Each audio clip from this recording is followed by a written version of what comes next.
So we have a massive problem when it comes to Social Security benefits, especially after 2035. As of right now, many people are already speculating that Social Security recipients will not receive a very high cost of living adjustment for 2025. But things could go from bad to worse in the near future. So today I want to talk about which two options Social Security has and why both of these options are potentially devastating. So I'll break all that down in just a moment. All I ask is one thing. It takes 2 seconds. Go ahead, hit that like button if you enjoy these daily updates. And now let's begin.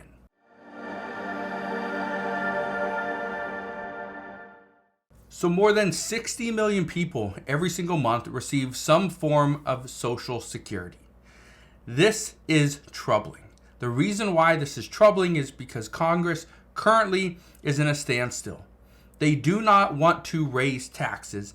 They do not want to reduce benefits, but one of the two has to happen.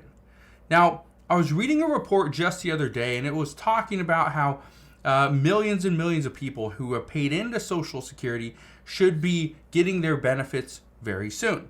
As of right now, about 10,000 people per day go on and collect Social Security benefits.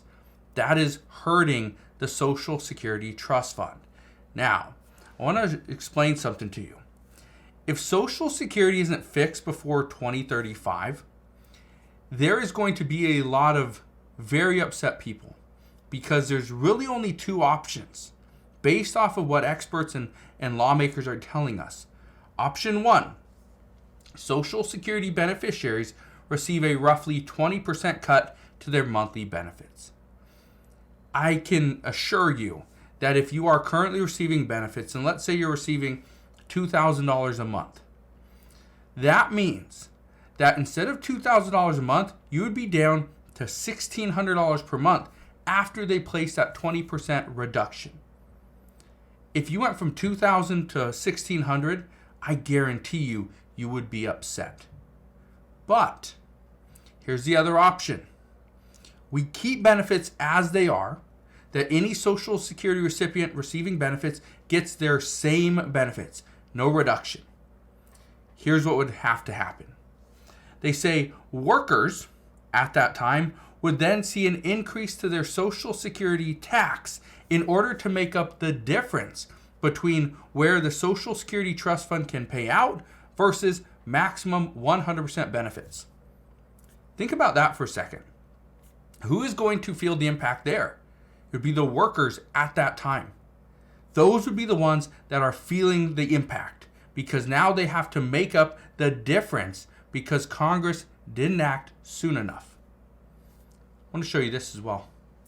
It says millennials likely to feel the biggest burden of fixing Social Security, according to a report. It says without changes to Social Security before 2035, millennials and subsequent generations will have to pay the full cost of fixing the program. Essentially what I just said. Millennials and any subsequent generation is going to feel the burden. How do we make up the difference? How do we invest? How do we ensure that Social Security is around, not just for 2055, but 2097 as well? 2200. How do we ensure that Social Security is still there? This is the problem. Most people don't have an answer. I want to read you a little bit of this article. This is from Yahoo Finance. It says, a recent report on Social Security, which forecasts that the combined retirement and disability trust fund reserves will be depleted in 2035, but will still have money to pay reduced benefits, leaves unanswered the critical question of how much benefits or benefit cuts Americans can expect. That is a troubling number. Here's the reason why.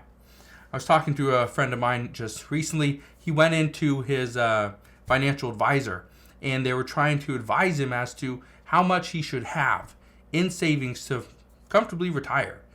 He wants to retire in about 40 years. Okay, he's only 25.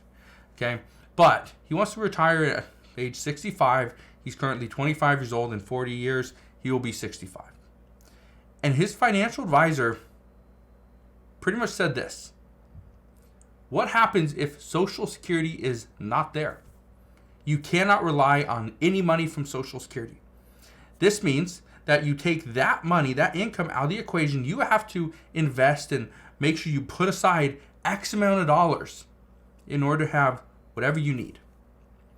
This blew him away. What do you mean Social Security won't be there? People, my parents are getting Social Security now. My grandparents are getting Social Security. Why is it not going to be there for me? This is the big question that many millennials have been asking, is why won't it be there for me? Well, it's because of what Congress is doing. The different laws that they're passing. Certain provisions where money is going to other countries, but not helping us here in the United States. It's kind of what we're going to see. The article goes on to say, the longer Congress puts off shoring up the shortfall, boomers and Gen Xers will avoid tax hikes or benefit cuts. Meanwhile, the generation likely to feel the biggest financial burden on fixing Social Security will be millennials. This is really what's happening.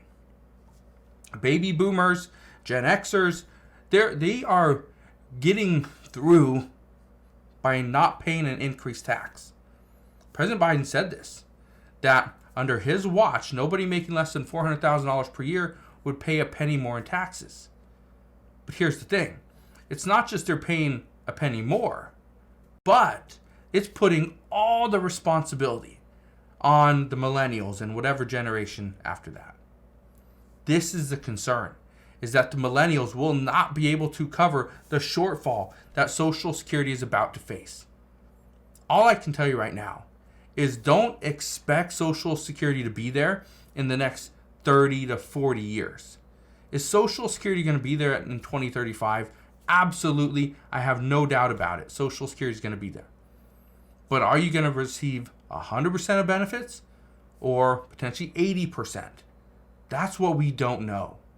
What we do know is that people continue to put money into Social Security every single week. Every time they get paid, they're putting money into Social Security. It's 6.2% from you, 6.2% from your employer. A total of 12.4% is going right into the Social Security Trust Fund.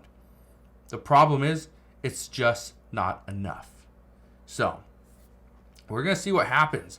But the big issue is if we have to pretty much decide between people getting a 20% reduction in benefits versus people that are working paying an increased amount of taxes, which one do we decide? Which one do lawmakers go with? And which one are presidential candidates going to campaign on?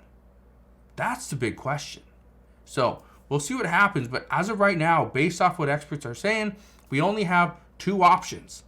But they also predict that these two options will eventually merge into one final solution where you see a reduction in benefits or a reduction in people that get paid, meaning an increase to the full retirement age, and you see an increase to Social Security taxes. So we'll see what happens moving forward. All I can tell you right now is I will be here every step of the way, and I'll fill you in on all the latest news and updates. But as of today, that is what we know. So again, thank you guys for watching. Consider subscribing, and I'll see you guys on the next one.